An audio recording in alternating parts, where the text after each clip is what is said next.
മുടി വളരാൻ സഹായിക്കുന്ന 4 പ്രധാനപ്പെട്ട നട്ട്സ് ഏതൊക്കെയാണെന്ന് നോക്കാം. ഫസ്റ്റ് വൺ എന്ന് പറയുന്നത് പീനട്ട് ആണ്. ഇതിൽ ഒരുപാട് പ്രോട്ടീൻ അടങ്ങിയിട്ടുള്ളത് കൊണ്ട് നമ്മുടെ ഹെയർ സ്ട്രെങ്ത് കൂട്ടാൻ വേണ്ടി സഹായിക്കും. സെക്കൻഡ് വൺ എന്ന് പറയുന്നത് കാഷ്യൂസ് ആണ്. കാഷ്യൂസിൽ ധാരാളം കോപ്പർ അടങ്ങിയിട്ടുള്ളത് കൊണ്ട് നമ്മുടെ ഹെയർ കളർ മെയിൻറ്റെയിൻ ചെയ്യാൻ വേണ്ടി ഇത് സഹായിക്കുന്നുണ്ട്. തേർഡ് വൺ എന്ന് പറയുന്നത് പിസ്തയാണ്. ഇതിൽ ധാരാളം ബയോട്ടിൻ അടങ്ങിയിട്ടുള്ളത് കൊണ്ട് നമ്മുടെ ഹെയർ ലോസ് പ്രിവെൻറ്റ് ചെയ്യാൻ വേണ്ടിയിട്ട് ഇത് സഹായിക്കും. ഫോർത്ത് വൺ എന്ന് പറയുന്നത് വാൾനട്ടാണ്. വാൾനട്ടിൽ ഒരുപാട് ഒമേഗ 3 ഫാറ്റി ആസിഡ് അടങ്ങിയിട്ടുണ്ട്. ഇത് നമുക്ക് ഡാൻഡ്രഫ് പോലുള്ള പ്രശ്നങ്ങൾ പ്രിവെൻറ്റ് ചെയ്യാൻ വേണ്ടിയിട്ടും സഹായിക്കുന്നുണ്ട്. അപ്പോൾ ഇത്തരത്തിലുള്ള നട്ട്സ് എല്ലാ ദിവസവും ഭക്ഷണത്തിൽ ഉൾപ്പെടുത്താൻ വേണ്ടിയിട്ട് ശ്രദ്ധിക്കുക. ഇതുപോലുള്ള കൂടുതൽ ഇൻഫോർമേഷന് വേണ്ടിയിട്ട് ഈ പേജ് ഫോളോ ചെയ്യുക. മുടി വളരാൻ സഹായിക്കുന്ന 4 പ്രധാനപ്പെട്ട നട്ട്സ് ഏതൊക്കെയാണെന്ന് നോക്കാം.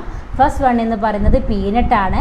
ഇതിൽ ഒരുപാട് പ്രോട്ടീൻ അടങ്ങിയിട്ടുള്ളത് കൊണ്ട് നമ്മുടെ ഹെയർ സ്ട്രെങ്ത് കൂട്ടാൻ വേണ്ടി സഹായിക്കും. സെക്കൻഡ് വൺ എന്ന്